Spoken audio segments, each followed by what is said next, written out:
Hi అండి అందరికీ welcome back to our channel Madhu educational hub.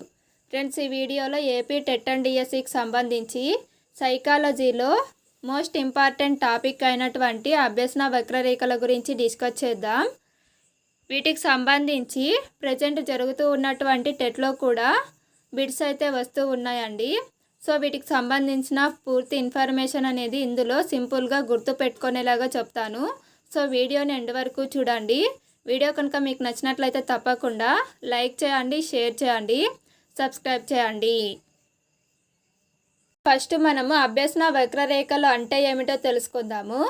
అభ్యసన వక్రరేఖ యొక్క డెఫినేషన్: ఒక కోర్సుకు సంబంధించి విద్యార్థి యొక్క ప్రగతి అనేది ప్రారంభం నుండి పూర్తయ్యే వరకు ఎలా కొనసాగింది అనే విషయాన్ని రేఖాచిత్ర రూపంలో చూపించినట్లయితే వాటినే అభ్యసన వక్రరేఖలు అని పిలుస్తారు.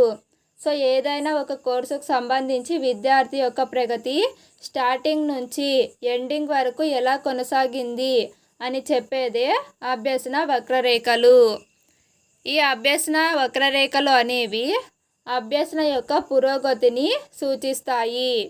అభ్యసన పురోగతిని సూచించే వక్రరేఖలనే అభ్యసన వక్రరేఖలు అని పిలుస్తాము. సో ఇందులో ఉండేటువంటి రకాలు చూద్దాం. ఫస్ట్ వన్, ఆరోహణ లేదా పుటాకార వక్రరేఖ. మనకి 2 నేమ్స్ కూడా గుర్తుండాలి అండి.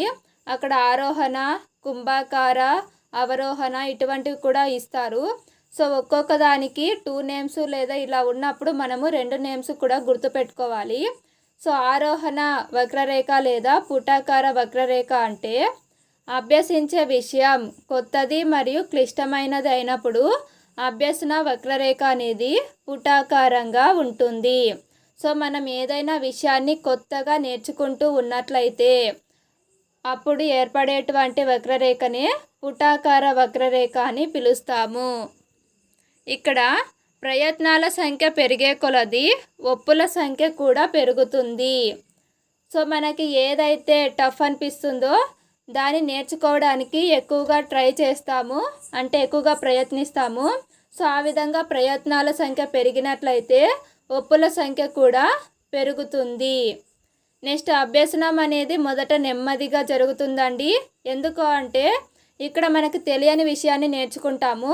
సో పుటాకార లేదా ఆరోహణ వక్రరేఖలో అభ్యసనం మొదట నెమ్మదిగా ప్రారంభమయ్యి క్రమేణా ఉధృతంగా కొనసాగుతుంది. సో పుటాకార వక్రరేఖ లేదా ఆరోహణ వక్రరేఖలో అభ్యసనం స్టార్టింగ్ అనేది స్లోగా ఉంటుంది, రాను రాను ఫాస్ట్ అవుతుంది. సో ఇది అండి ఆరోహణ లేదా పుటాకార వక్రరేఖకు సంబంధించిన ఇన్ఫర్మేషన్.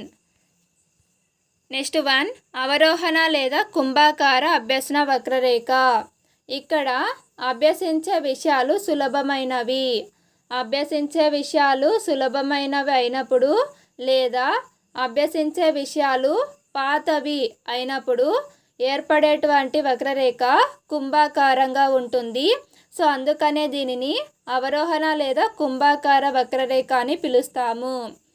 సో అవరోహణ అభ్యసన వక్రరేఖలో మనం అభ్యసించే విషయాలు సులభమైనవి అయి ఉంటాయి లేదా ఆల్రెడీ అభ్యసించిన విషయాలు అయి ఉంటాయి. సో అటువంటప్పుడు ఏర్పడేటువంటి వక్రరేఖనే కుంభాకార వక్రరేఖ అని పిలుస్తాము. ఇక్కడ ప్రయత్నాల సంఖ్య పెరిగే కొలది తప్పుల సంఖ్యకు క్రమంగా తగ్గుతుంది. ప్రయత్నాల సంఖ్య పెరిగే కొలది తప్పుల సంఖ్య అనేది తగ్గుతుంది. ఇక్కడ అభ్యసనం మొదట వేగంగా జరిగి క్రమేణా నెమ్మదించినట్లయితే ఇలాంటి రేఖలు ఏర్పడతాయి. సో కుంభాకార లేదా అవరోహణ వక్రరేఖలో అభ్యసనం అనేది స్టార్టింగ్లో ఫాస్ట్గా జరుగుతుంది, తర్వాత క్రమేణా తగ్గిపోతూ ఉంటుంది. సో ఇటువంటి వక్రరేఖనే కుంభాకార వక్రరేఖ అని పిలుస్తాము. నెక్స్ట్ వన్, ఎస్ ఆకారపు వక్రరేఖలు. ఇక్కడ అభ్యసన అంశాలు తొలుత కఠినంగా ఉండి తర్వాత సులభంగా ఉండి మరలా కఠినంగా ఉన్నప్పుడు ఏర్పడే అభ్యసన వక్రరేఖనే ఎస్ ఆకారపు వక్రరేఖ అని అంటాం. సో స్టార్టింగ్లో మనం అభ్యసించే అంశాలు అనేవి కఠినంగా ఉంటాయి, తర్వాత సులభంగా ఉంటాయి, తర్వాత కఠినంగా ఉంటాయి. సో ఈ విధంగా ఉన్నప్పుడు ఏర్పడేటువంటి వక్రరేఖ అనేది ఎస్ ఆకారపు వక్రరేఖ. నెక్స్ట్ లాక్షణిక అభ్యసన వక్రరేఖ.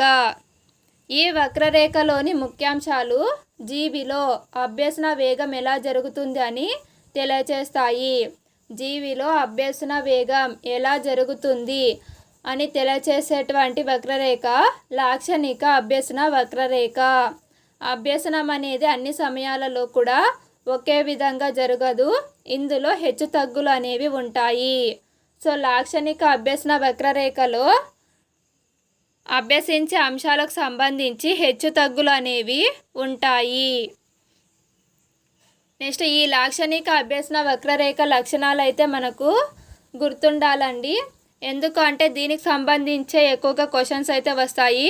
ప్రారంభ స్ఫూర్తి, చాంచల్య దశ, పీఠభూమి దశ, సో ద్వితీయ స్ఫూర్తి, శారీరక హద్దు, వీటికి సంబంధించి స్టేట్మెంట్ ఇచ్చి ఇది లాక్షణిక అభ్యసన వక్రరేఖలో దేనికి చెందుతుంది అని అడుగుతారు. సో ఇవి మనకు ఎక్కువగా గుర్తుపెట్టుకోవాలి. ఫస్ట్ వన్ ప్రారంభ స్ఫూర్తి. ప్రారంభ స్ఫూర్తి అంటే ప్రారంభంలో అభ్యసన వేగం ఎక్కువగా ఉంటుంది అని తెలిపే దశే ప్రారంభ స్ఫూర్తి. దీనికే మరొక పేరు త్వరిత ప్రగతి స్థితి. మనం ఏదైనా ఒక అంశాన్ని స్టార్టింగ్ కొత్తగా నేర్చుకునేటప్పుడు అభ్యసన అనేది వేగంగా ఉంటుంది కదండి, సో అదే ప్రారంభ స్ఫూర్తి అవుతుంది. నెక్స్ట్ చాంచల్య దశ. అభ్యసన ప్రగతి రేటు ముందులాగా కాక నెమ్మదిగా కొనసాగుతుంది. అంటే ప్రారంభ స్ఫూర్తిలో ఉన్నంత వేగంగా ఇక్కడ అభ్యసన ప్రగతి రేటు ఉండదండి, కొంచెం నెమ్మదిగా కొనసాగుతుంది. అభ్యాసకునిలో విసుగు ప్రారంభమయ్యి అభ్యసన వేగం తగ్గిపోతుంది.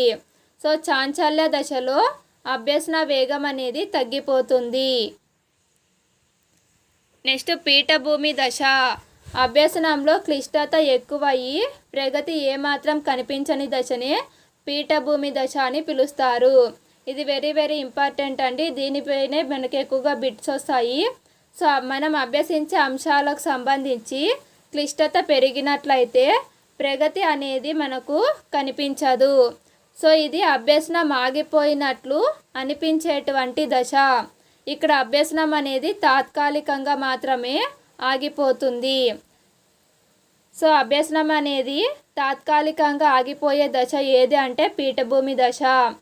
లేదంటే అభ్యసనం అనేది ఆగిపోయినట్లు అనిపించే దశ ఏది అంటే పీఠభూమి దశ ఆన్సర్ అవుతుంది. నెక్స్ట్ వన్ ద్వితీయ స్ఫూర్తి. సో పీఠభూమి దశ తర్వాత ఒక బలమైన ప్రేరణ వల్ల ప్రారంభంలో వలె నూతన అభ్యసనం ఉధృతంగా జరిగే దశ. సో పీఠభూమి దశలో అభ్యసనం అనేది తాత్కాలికంగా ఆగిపోతుంది కదండి, దాని తర్వాత ప్రేరణ వల్ల ప్రారంభ స్ఫూర్తిలో ఏ విధంగా అయితే జరిగిందో అభ్యసనము, సో అదే విధంగా ఈ ద్వితీయ స్ఫూర్తిలో కూడా జరుగుతుంది. నెక్స్ట్ వన్ శారీరక హద్దు దశ. ఇక్కడ ఎంత ప్రయత్నించినా అభ్యసనంలో పురోగతి ఉండని దశను శారీరక హద్దు దశ అని పిలుస్తారు. సో ఈ దశలో అయితే మనం ఎంత ట్రై చేసినా కూడా మన యొక్క అభ్యసనంలో అనేది ఇంప్రూవ్మెంట్ అనేది ఉండదు.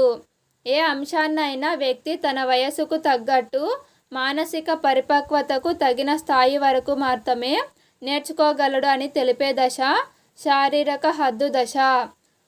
సో అభ్యసనం అనేది ఆగిపోయే దశ ఏది అంటే శారీరక హద్దు దశ. అలా కాకుండా తాత్కాలికంగా ఆగిపోయే దశ, అభ్యసనము తాత్కాలికంగా ఆగిపోయే దశ ఏది అంటే పీఠభూమి దశ. సో ఫ్రెండ్స్, ఇది అభ్యసన వక్రరేఖలకు సంబంధించినటువంటి వీడియో కనుక మీకు నచ్చినట్లయితే తప్పకుండా లైక్ చేయండి, షేర్ చేయండి, సబ్స్క్రైబ్ చేయండి. Thank you for watching.